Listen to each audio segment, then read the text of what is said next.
Oke, perkenalkan kami dari kelompok 4 dengan saya Zidan Rianto dengan NIM 131230008.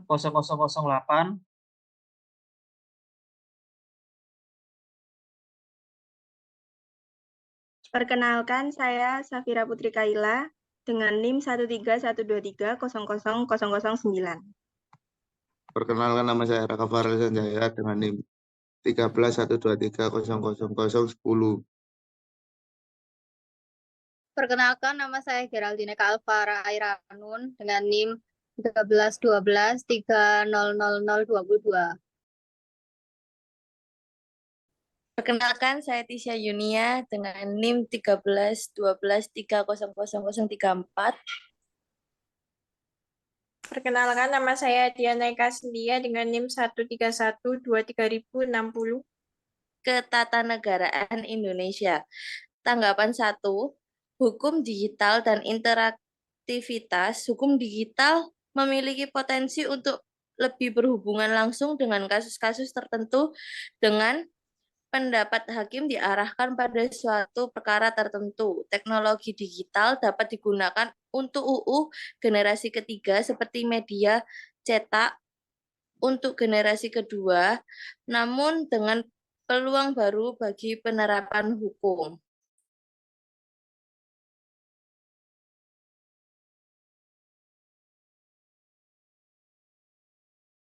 Tanggap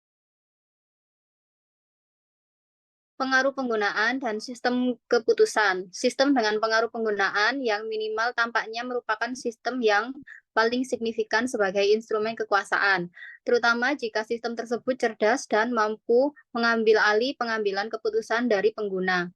Sistem pemrosesan transaksi dapat digunakan sebagai sarana untuk mencatat segala jenis transaksi yang memiliki konsekuensi hukum. Tanggapan selanjutnya, keseimbangan kekuasaan dan hukum digital akan menghasilkan perubahan mendasar dalam cara negara beroperasi. Dengan kekuasaan diskresi para pengambil keputusan dapat dikurangi hingga hampir nol.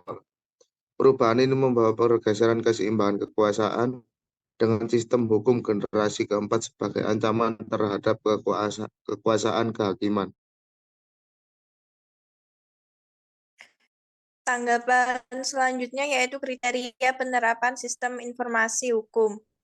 Kriteria yang tepat perlu dikembangkan untuk penerapan sistem informasi hukum di masa depan, seperti dengan ketersediaan, kerahasiaan, integritas, keaslian, dan fleksibilitas, serta transparansi. Kriteria ini harus tertanam dalam sistem peraturan yang lebih luas, yang secara eksplisit berkaitan dengan kekuasaan untuk memulai, memberikan sanksi, melaksanakan, dan mengawasi Undang-Undang Generasi keempat. Tanggapan 5 menuju tetras politika. Keseimbangan kekuasaan dapat dipulihkan dengan mencari kekuatan keempat yang mengawasi dan mengoreksi serta terkait dengan pengerahan kekuasaan secara besar-besaran. Kekuatan seperti itu bisa disebut kekuatan pemantauan, seperti Badan Pemeriksa Keuangan dan Ombudsman Nasional. Tanggapan ke-6, contoh ilustratif kebijakan TIK dan imigrasi. Penggunaan teknologi baru dalam kebijakan imigrasi seperti penggunaan teknologi DNA untuk menjalin hubungan keluarga, mengubah hubungan keluarga dari hubungan sosial menjadi hubungan biologis, penggunaan sistem berbasis komputer dalam kebijakan keimigrasian dapat dikualifikasikan sebagai undang-undang generasi keempat karena penerapan hukum bersifat berskala besar dan interaktif.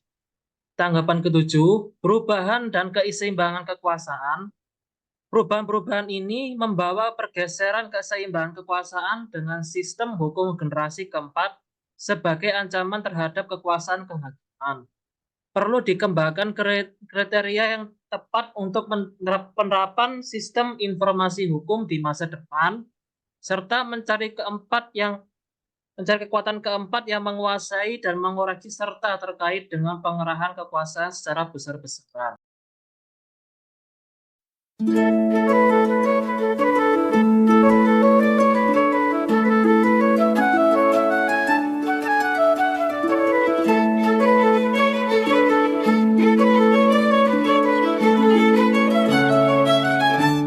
Conclusion of the article, From Trias to Tetras Politica, the need for additional check and balance described in the immigration law by Richard V. de Mulder and Albert Meijer, 2012, is as follows.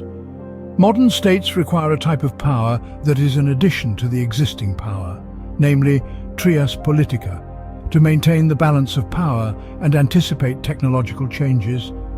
Digital law has a greater interactive potential than print and written law, and can facilitate new forms of interaction between society and the legal system. Systems with minimal user influence appear to be the most significant systems as instruments of power, especially if the system is intelligent and capable of taking over decision-making from users. The balance of power can be restored by seeking a fourth power that supervises and corrects and is related to the massive deployment of power.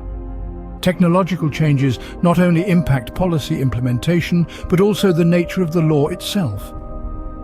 Digital law has the potential to be more directly related to specific cases and facilitate new forms of interaction between society and the legal system. Appropriate criteria need to be developed for the implementation of legal information systems in the future, as well as seeking a fourth power that supervises and corrects and is related to the massive deployment of power.